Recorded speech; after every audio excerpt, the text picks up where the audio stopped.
这是一个大工程啊，买这种东西。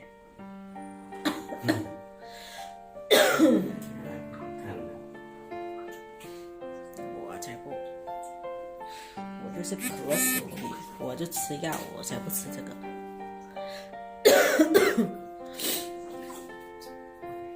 要洗干净，要不然谁敢吃了？你看。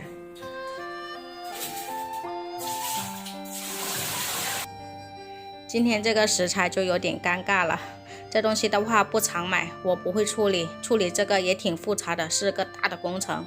然后的话，我们这边4块钱一个，矮哥买了2个8块钱，我真的是想不明白。本来买一个根本就吃不完，这东西软绵绵的，小孩子可能也不怎么爱吃，我更加不用说了。要不是迫不得已，我绝对不会吃。看嘛，一大锅，看着有点恐怖。海哥呢，山里面的那个肥已经放完了，果然请人就是快。他说一共请了4个人，放2天，40多亩的树全部放完了。本来放完肥的话要打草的，但是这2天又下大雨，没办法，没有事情可做，他只能出来县城。直到我咳嗽，回来的路上就给我买了2个猪肺，什么都没买呀，就买了2个猪肺，你说他直不直男？有时候挺生气的，我就说家里面有孩子，你回来的时候能不能给孩子买点水果，买点孩子吃的？每次都是什么都不买，然后今天就买了2个猪肺，真的是让人头晕了，焯好水，洗了一遍又一遍，终于把它搞好了，然后就是切吧，你看切的很多呀。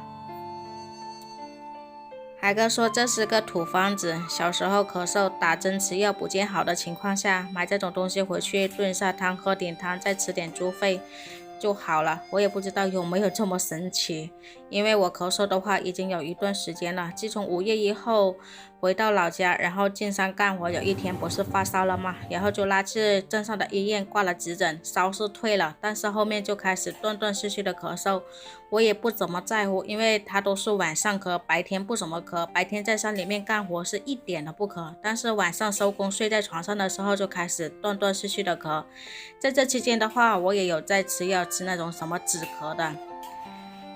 这段时间回到县城，晚上咳得越发严重了。以前晚上只是上半夜咳一点，下半夜还能安稳入睡，现在是晚上一整晚都在咳，而且是干咳，只要一咳肚子就会很痛。没办法了，只能试一下这个土方子了，药也有在吃，就差没有去打针了。搞了一个白萝卜，打算拿这个白萝卜跟那个猪肺一起炖，这也是海哥教我的，他说这样子吃的话有点效果，因为2个猪肺实在太多了，看到没有，切了满满一大盘，打算拿一点来煲汤，拿大部分的拿来炒。小孩子可能喜欢吃一点炒的干的，但是也不想多给他吃，因为这东西也不知道好还是不好，感觉没什么营养。这是买了1颗大白菜呀，地里面的菜都吃不完，你说我们家这个海哥，我真的是对他无语了。地里面的菜那么多，非得买，他说孩子爱吃。后面的话，冰箱里面还有一点点鱼，上次买了1条鱼，只吃了一半。还有一半在冰箱里面，今天他又没买什么菜，因为我咳嗽又下雨就不出去了。这个点的话，海哥已经去接孩子了，然后这猪肺的话，我就是拿来干炒，把它炒香一点，炒干一点，看看孩子。2个菜，鱼，还有一个炒猪肺，这里还有一个猪肺炖的。红烧鱼。我要鱼排。哦。反正我吃不了咳嗽。好吃吗？这猪肺？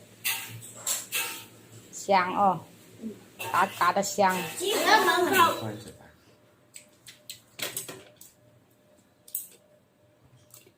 了，放到饭里面。哦呦！啊？哦呦！对，吃这块呀，我不吃吗？咳嗽我不吃。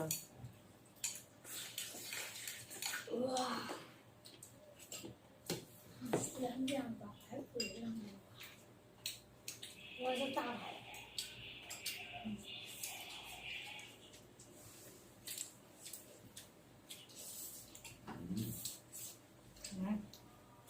可以，加萝卜。